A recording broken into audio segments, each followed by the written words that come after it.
Damas y caballeros, tengan todas y todos ustedes la más cordial bienvenida el día de hoy. Tenemos que ponernos serios porque vamos a entrar en un marco más intelectual, en un marco del saber, donde la inteligencia reina y la sabiduría va a ser todo el terreno que marque esta clase. Así es que reciban un cordial saludo de parte de los colegios Genes y de mi persona, su profesor, que ha venido hoy día disfrazado de intelectual, Alfonso Inostroza Alzamora. Pero ahora sí, damas y caballeros, empezamos nuestra semana 35 y bienvenidas y bienvenidos porque el día de hoy en Historia Universal para segundo de secundaria empezamos con un tema que marca la pauta de la edad moderna. Si ustedes están visualizando ya esta pizarrita, que con todo mi cariño, mi amor, se las he dado para ustedes, quiero que puedan en este momento decirme qué imagen está marcada y justamente tiene que ver con nuestro tema.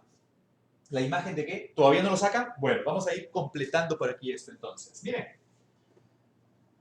Ahora sí. Ya seguramente con esto se dieron cuenta. Todavía no, profe. Vamos a seguir entonces. A ver, miren con esto por aquí. Ahora sí se dieron cuenta. Acabo de retratar con mucho cariño un qué.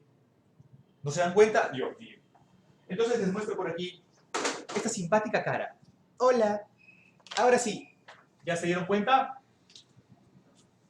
Justamente tengo que colocar esta cara para que puedan darse cuenta de que acabamos de retratar, obviamente, a una especie de muñeco o ser humano, sí, a un hombre, porque el día de hoy nuestro tema se centra en el hombre. Nos referimos entonces, como ya lo vieron aquí en el título, al humanismo. Chicas y chicos, es importante destacar que el humanismo fue un movimiento de renovación intelectual impulsado por la burguesía entre los siglos XIV y XVI. Podemos decir exactamente que a finales de la Edad Media surgiría todo un ambiente en donde el intelecto, el pensamiento, la razón volvían a cobrar un primer lugar dentro del enfoque que se va a dar, obviamente, pues en ese contexto. Y va a ser exactamente el siglo XV, a partir de la Edad Moderna, donde el humanismo ya se convierte en eso, en ese movimiento cultural, en ese movimiento literario, en ese movimiento también filosófico de ideas, un movimiento intelectual que va a marcar todo ese proceso de inicio del siglo ya XV con la Edad Moderna. Y su origen, pues, está en la península itálica. El humanismo surgió en Italia, pero exactamente en la ciudad de Florencia. En la ciudad de Florencia, en Italia. Ahí es donde surge el humanismo. Italia es un lugar en donde han habido muchos factores que obviamente van a dar las causas, van a ser las causas que impulsen el desarrollo del humanismo. ¿Cómo es que el ser humano empieza a tener esto de poder reivindicar lo que la naturaleza le concedió? Obviamente el pensamiento, la inteligencia, usar la materia gris. Esto es lo que a nosotros obviamente nos diferencia de cualquier otra especie. Entonces vamos a ir entendiendo cuáles son estas causas. En primer lugar, tenemos que decir que había una prosperidad de las grandes ciudades italianas a raíz de todo un tema ya de comercio, de desarrollo económico que se había dado también a finales de la Edad Media.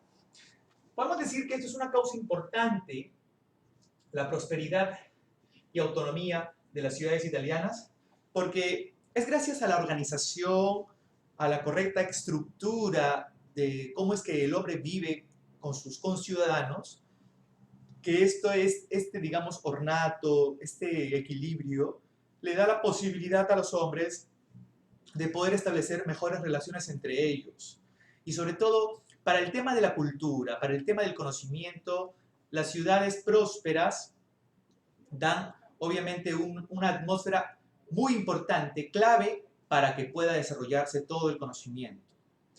Me refiero que en una ciudad también hay lugares culturales, hay lugares en donde uno asiste y puede obviamente aprender. Y eso es otra de las causas, pues por justamente el desarrollo, miren, de los centros educativos, universidades y academias, como lo habíamos visto a finales de la Edad Media, también será una causa importante para que nosotros podamos decir que el humanismo surgió por esa época. Vamos entonces aquí, estamos enumerando estas importantes causas. Pero sin lugar a dudas, es en Italia el lugar en donde llegan todos los bizantinos una vez que Constantinopla llegó a ser tomada por los turcos.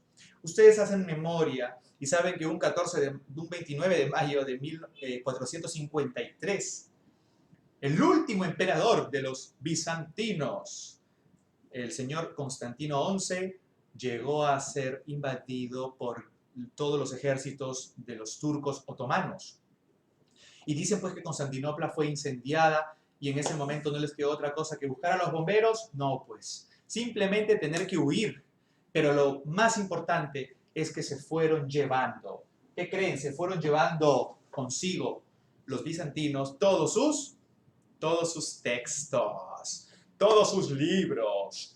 Y obviamente el que puedan ellos llevarse la cultura, el conocimiento, es un punto clave, importante. Aquí lo voy a colocar. Tenemos que resaltar el aspecto acerca de los emigrados bizantinos. Porque estos emigrados bizantinos, o sea, los bizantinos que huyeron, pues obviamente lo hacen con un conocimiento de la época de Grecia, de Roma, la época grecolatina. Entonces ustedes saben que los textos de los bizantinos eran textos clásicos, eran textos valiosos. O sea que acá había una serie de conjuntos de manuscritos, cartas, una serie pues de epístolas, libros, grandes tratados que estaban tanto en griego como en latín y que fueron muy bien preservados durante la época del Imperio Bizantino. Tú te puedes imaginar todas esas miles de horas de trabajo, ensayo, error, de trabajo intelectual de muchos hombres de la época antigua, que fue cuidadosamente preservado y que finalmente los bizantinos, al momento de huir con todos estos libros y textos, es que se dirigen, ya saben ustedes, nada más y nada menos que hasta Italia, como ven por aquí en el mapa. Miren ustedes, se van directamente hasta Italia.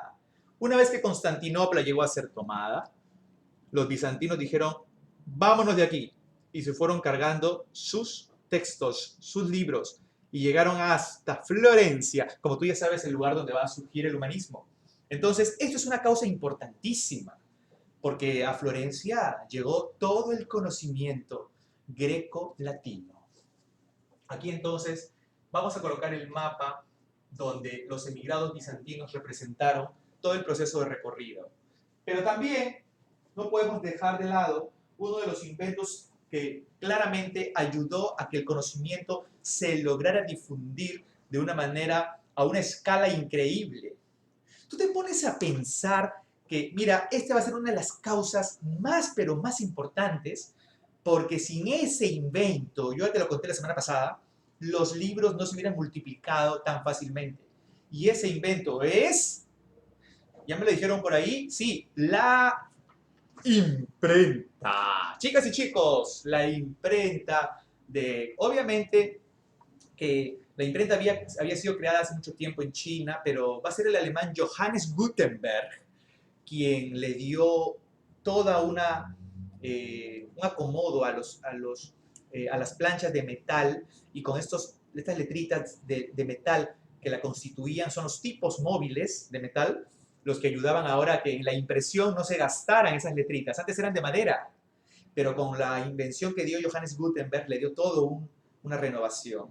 Y obviamente, gracias, miren ustedes, a la imprenta, es que se van a multiplicar los textos en una forma pero impresionante. Aquí tenemos entonces la invención de mira tú, la imprenta, no te vayas a olvidar. Antes los libros se copiaban a mano. Ese trabajo era de los llamados copistas. Pero, oye, copiar un libro a mano, tú te puedes imaginar. Yo solamente veo mi biblioteca, bueno, una parte de mi biblioteca, y digo, ¿cómo sería si es que quiero transcribir un texto de este volumen? Oh my God. ¿Qué pasaría si es que yo quiero transcribir un texto de volúmenes, pero wow? O no sé, a ver, ¿qué es esto? Transcribirlo a mano, todo esto. Oh my God. Chicas y chicos, simplemente era un trabajo arduo, demasiada chamba. Transcribe esto, transcribe esto, a mano. No pues, pero ahora con la imprenta, las impresiones las podías desarrollar a una escala mayor y obviamente la multiplicación de los textos, del conocimiento, de los libros, le daba la posibilidad a la gente de tener alcance de los contenidos. Eso es importantísimo entonces, damas y caballeros. Con la imprenta está el papel y obviamente esto es algo complementario para poder difundir todo el conocimiento. El humanismo difundía toda una serie de ideas que quiero que ustedes entiendan. Dentro de las características que guarda, estas ideas se centran en el ser humano. Por eso como característica principal, el antropocentrismo. El ser humano llegó a ser considerado el centro de todo el mundo, vale decir el universo, porque se entiende que el mundo está hecho para el ser humano y que es el ser humano el que debe de decidir, el que debe de estar pues tomando ante diversas situaciones una dirección que él considera correcta, pero con su razón. Por lo tanto, todo está centrado en una persona. Por eso otra característica es el individualismo. Entendemos que el humanismo le da al ser humano este carácter de que el ser humano tenga que valerse por sí mismo, pero ya no porque supuestamente Dios o una divinidad está ordenando o decidiendo la vida de una persona, sino la misma persona decide su futuro.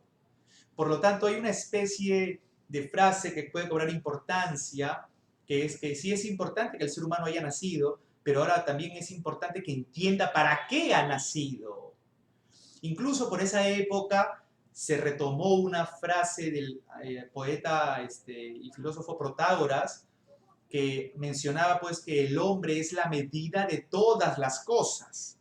Pues en sí todo está en función del hombre y es el hombre quien puede desenvolverse y desempeñarse en función también de la acumulación de ideas, del saber, del conocimiento, que lo haga valerse por sí solo. Entonces se van abandonando paulatinamente las ideas del teocentrismo, porque ahora las divinidades, ahora en este caso la religión, el tema eclesiástico va restando en importancia, se le va restando importancia y es el hombre, el individuo, el que ahora va a dirigirse hacia un norte. Por lo tanto, todo tiene que ver con el uso de la razón. El uso de la razón es fundamental, damas y caballeros. Muy bien, gracias entonces al raciocinio es que el hombre ya no va a actuar al azar. El hombre actúa de una forma clara, pensando en el después y cultivando cada día su mente. De esta manera se está rechazando todo el saber de la iglesia. Se rechaza, miren ustedes, se rechaza, ¿qué cosa?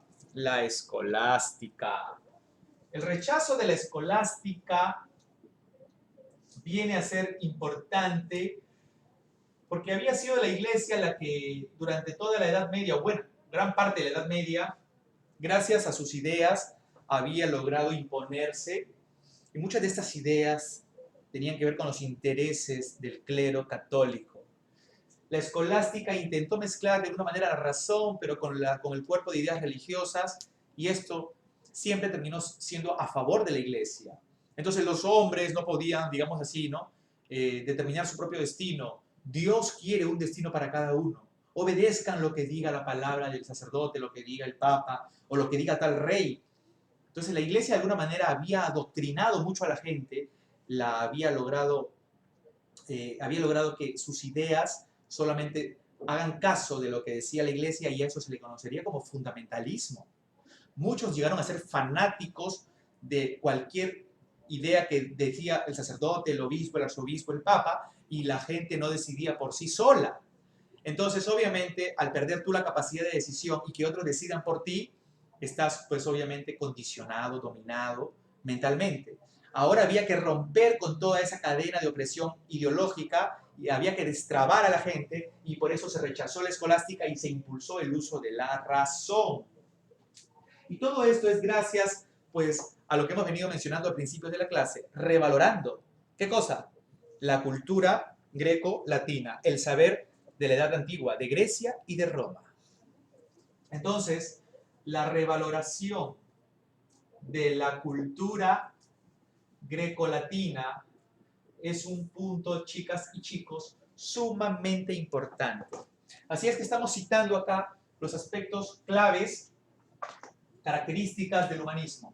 Antropocentrismo, individualismo, el uso de la razón, el rechazo de la escolástica, la revaloración de la cultura grecolatina. Pero también hay algo importante.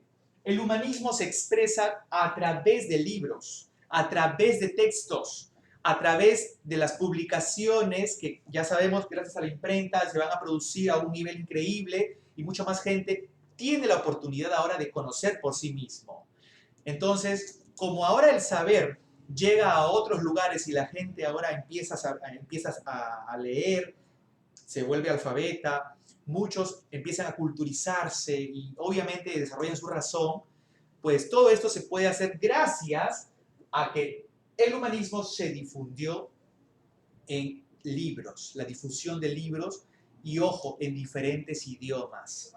Por lo tanto, su difusión, miren ustedes, su difusión en lenguas romances.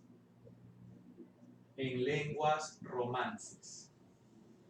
Esto es importantísimo porque ya quieres conocer algo, pues lo vas a conocer en tu propio idioma. De repente en italiano, de repente en español, de repente en portugués, muito obrigado, de repente en francés, bon appétit. De repente puedes ya a través de tu propia lengua, de tu propio idioma, puedes conocer mucho acerca de lo que es ciencia, filosofía, historia, literatura, gramática, retórica, y puedes estar en contacto con el conocimiento. Esto nos lleva a verdaderamente reflexionar cómo en nuestros tiempos, obviamente hay una diferencia enorme. Hoy sí tenemos el acceso al conocimiento. Ustedes tienen ahí sus tablets, sus iPads, tienen sus celulares táctiles, tienen sus laptops, sus PC de escritorio, hasta tu televisor es una computadora porque puedes navegar. Y obviamente, teniendo todo eso, e incluso teniendo bibliotecas al alcance, sin embargo, somos una sociedad que no accedemos directamente a los contenidos. Reflexionemos al respecto entonces, chicas y chicos, porque en esta época, ¿quién no quisiera tener un libro? Para esta época, un libro, ¿sabes qué te podía costar? Trabajar un año entero en las tierras de un hacendado, de un señor feudal, y tributarle durante un año. ¿Para qué? Para que te dé un libro. El problema era a ver si es que una vez que trabajaste tanto tiempo hubieras tenido por lo menos un espacio en el día para entrenar tu lectura, porque después de un año, ¿cómo vas a leer sin entrenamiento? Recuerda que también el ejercicio intelectual requiere de constante práctica.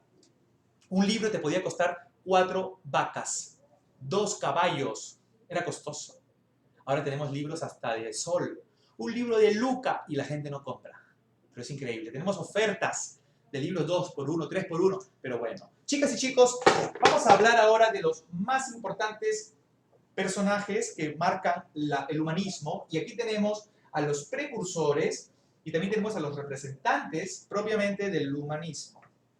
Mira, no te olvides que la mayoría de estos personajes están leyendo, releyendo, investigando, pero se centran en todo el saber, miren ustedes, clásico. Aquí tenemos un intelectual, miren ustedes, sentado ahí en su escritorio y leyendo, reflexionando. Ustedes saben que eso es un trabajo que obviamente requiere de bastante entrenamiento y sobre todo la introversión. Ese momento en donde hay que hacer el ejercicio de leer, que no es obviamente cosa tampoco simple. Requiere su tiempo, toma su tiempo, pero no es una tarea pues imposible, es propia de nuestra especie. Chicas, chicos, empezamos con este italiano. Francesco Petrarca. Aquí, miren ustedes, Francesco Petrarca llega a ser un personaje clave, incluso dentro del humanismo está considerado como el padre del humanismo. Vamos a considerarlo aquí, pues, vamos a colocar aquí, perdón, el padre, ahí está, del humanismo. Francesco Petrarca. Petrarca era un amante de todo el conocimiento greco-romano. Investigaba cartas, epístolas, todas justamente en latín, en griego, y le gustaba a él pues saber mucho acerca de todo eso que en la antigüedad se había dado. Él además cultivaba pues todo este saber con el fin de poder también transmitirlo en su tiempo, ¿sí? Petrarca escribió muchas obras, pero sin lugar a dudas la obra más significativa es Cancionero, ¿sí? En donde esta obra se compone de 317 sonetos, o sea, composiciones de versos y también tenemos mucha prosa poética dentro de lo que es Cancionero, pero que de manera así general se divide en tres momentos, ¿ya? En una parte donde hay canciones civiles, hay líricas de amor, la segunda parte y la tercera son canciones religiosas. En lo que más destaca Cancionero es en las canciones de amor, ¿ya? En las líricas de amor, disculpen, la segunda parte, están dedicadas a su musa. Ellos tenían siempre una fuente de inspiración, en este caso una musa, en el caso de Francesco Petrarca fue su musa Laura de Noves, ¿no? A la cual simplemente la llamó Laura, ¿no? Lady Laura. Y es justamente Petrarca, al lograr preservar todo ese conocimiento antiguo, que ya está considerado pues como el padre del humanismo. Francesco Petrarca también estuvo en esa época viviendo casi al mismo tiempo que el gran Dante Alighieri. Aunque Dante Alighieri nació un poquito antes, pero miren, Alighieri, también italiano, llegaba pues a cultivar mucho acerca del saber antiguo y sobre todo que Alighieri llegó a alimentarse mucho admirando a su maestro Brunetto Latini, de quien anhelaba mucho ese saber enciclopédico, ¿no? Y él también pues se fue por ese camino. Además, Dante Alighieri llegó en su época pues a desarrollar muchos estudios gracias a que los monjes franciscanos a él lo educaron y estudió con los monjes franciscanos, y dentro pues de tantas obras que llegó a componer está la más importante, y esta es la que lo hace trascendental, es la Divina Comedia, aunque originalmente esta obra se llama solamente Comedia, ¿ya? El prefijo en este caso divina, ¿ya? Fue puesto por Giovanni Boccaccio, del cual de aquí vamos a hablar, al considerar pues que esta era una obra simplemente increíble, ¿no? Al hablar de la Divina Comedia, pues Dante Alighieri hace mención mucho acerca de los tres momentos en los cuales él, el poeta Dante, va a pasar. Es el infierno, el purgatorio y pues el paraíso, ¿no? Dante Alighieri está acompañado en todo momento por el poeta Virgilio, que es el poeta romano que va a representar pues obviamente la razón, ¿no? Virgilio en este caso es el guía, es el que lo va a ayudar con el conocimiento, el equilibrio, ¿no? Ahí está el tema de lo clásico metido. Y él va a tener que pasar primero por el infierno, por el purgatorio, para eximir sus pecados, ¿no? Para que sea perdonado de sus culpas, pecados.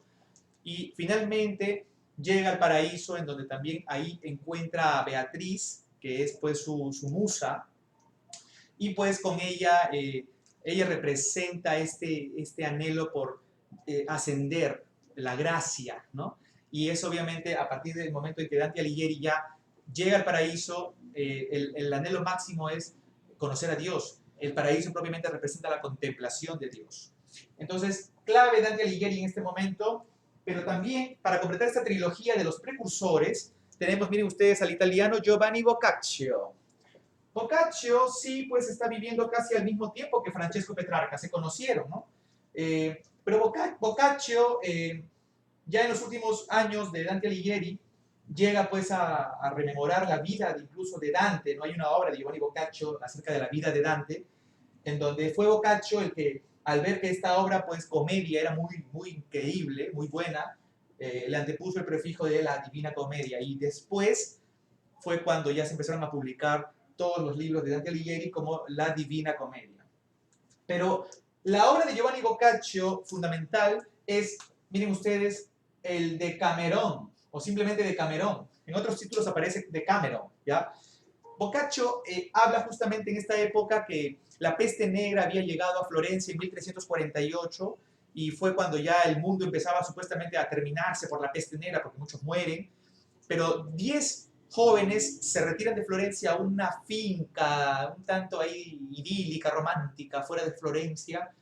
Son 7 mujeres, son 3 varones, total 10 personas, 10 jóvenes, y se van ahí a una finca en donde hay sirvientes y pasan los días, pues, mediante canto, baile, hay buenas bebidas, comida, pero prometen encontrarse todas las tardes para que cada uno de estos jóvenes cada tarde cuente pues un relato. Y es por eso que durante los 10 días se van a narrar en total pues 100 relatos. Van a ser 10 días en los que los jóvenes van a estar en retiro ahí, en esta finca fuera de Florencia. Justamente el Decamerón también se traduce como el libro de los 10 días.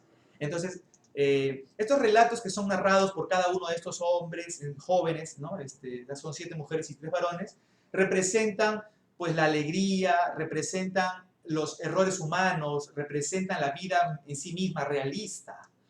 Es por esa razón que el Decamerón, disculpen, está considerado pues como una obra fundamental que marca también parte del humanismo y pues se puede observar cómo es el día a día, la naturaleza, el vivir en contacto con el mundo, ¿no? Aquí hay muchos relatos que marcan la cotidianidad de lo que uno pasa. Chicas y chicos, si tenemos que entrar a hablar de los representantes, aquí tenemos a 3 importantes representantes. El más notable de todos, Erasmo de Rotterdam. Aquí lo tenemos. Erasmo de Rotterdam llegó a ser considerado el personaje más notable del humanismo. Es por eso que lo llamamos el príncipe del humanismo. Él es el príncipe del humanismo. Con Erasmo de Rotterdam podemos entender que hay pues todo ya un conjunto de ideas más claras y sobre todo de alguna manera él también critica a la Iglesia Católica. Va a ser justamente el humanismo este movimiento que va a marcar la crítica hacia el clero católico y que desencadene después la Reforma Protestante. Bueno, él llegó a conocerse en su época con el mismo Martín Lutero. Y Martín Lutero va a ser pues justamente el que tome mucho de la prédica humanista y que después critique a la Iglesia con la Reforma Protestante. Pero bueno, Erasmo de Rotterdam nunca rompió su fe católica. Sin embargo, en esta obra Elogio de la Locura o Encomio de la Estulticia, ¿no? Obra que se la dedica a su amigo autor de la obra Utopía, Tomás Moro, esta obra, pues, Elogio de la Locura, habla acerca de las supersticiones, de la ignorancia, de cómo es que se puede vivir sin conocimiento, cómo es que muchas veces uno piensa que su vida está destinada por alguna divinidad. Entonces, es una obra muy realista y de mucha crítica y de mucha reflexión.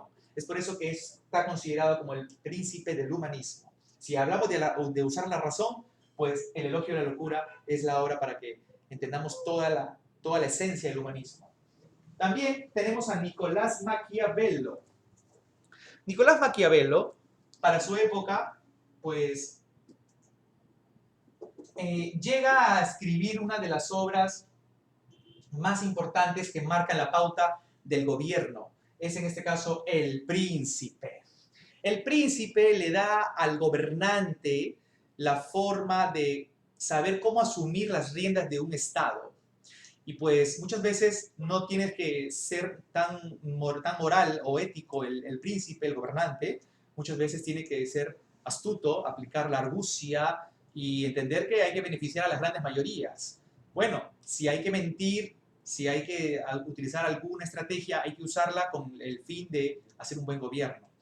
Él propiamente no llegó a decir pues la famosa frase, el fin justifica los medios, pero esa frase se puede entender a partir de su obra El Príncipe. Nicolás Maquiavelo, entonces, está considerado como el padre de la política propiamente moderna. Gracias a esta obra, ya las nuevas formas de gobierno que se van a marcar en la Edad Moderna, bajo un sistema ya de corte, casi incluso absolutista, monárquica, son pauteadas desde el príncipe. Y por último tenemos al inglés Tomás Moro, quien llegó a convertirse en un gran crítico del fundador de la dinastía Tudor en Inglaterra, de Enrique VII, aunque eso no le valió que a él no lo vuelvan a nombrar como funcionario político, porque Tomás Moro llegó a ser después canciller del hijo de Enrique VII, ¿no? Enrique VIII. ¿Sí? Tomás Moro llegó a ocupar un cargo importante en Inglaterra y llegó a escribir una obra interesantísima que es Utopía. En esta obra, que si se traduce, ¿no? Del griego, la traducción en griego es en ningún lugar, porque Utopía es una isla en donde los hombres han eliminado la moneda, han eliminado la explotación, todos entienden que deben de cooperar entre ellos, darse la mano, hombro con hombro, ser solidarios. No hay complejos de superioridad ni de inferioridad. En Utopía, por eso significa pues utopía, ¿no? O sea, es un sueño, es algo utópico, es algo quimérico, algo romántico, algo idílico, una ficción. Pero ojo, muchos al leer esta obra llegan a entender que posiblemente uno pueda llegar a conseguir una sociedad así, una sociedad como utopía, en donde si algún día te falta trabajo, alguien te da trabajo. Si te falta comida, alguien te ayuda. Todos cooperan, todos trabajan, todos son solidarios. Increíblemente, Tomás Moro llegó a ser después asesinado porque Enrique VIII, el rey, pues se estaba separando de Catalina de Aragón y el papado no le daba el divorcio. Tomás Moro estuvo a favor del papado en Roma y por eso Enrique VIII lo mandó a encarcelar, y como Tomás Moro siguió manteniendo en sus ideas, se oponía a Enrique VIII, por esa razón lo mandaron a ejecutar. Damas y caballeros, esto ha sido todo por hoy. El humanismo en nuestra semana 35. Y la tarea está en la página 191. La pregunta 1, 2, 3, 4, 5, 6, 7, 8, 9 y 10. De la 1 a la 10. Y yo ahora me voy con esta melodía intelectual que representan los libros, y hay que seguir siempre cultivando la razón y el pensamiento. El humanismo debe de seguir perenne hasta el día de hoy. Damas y caballeros, hasta la próxima.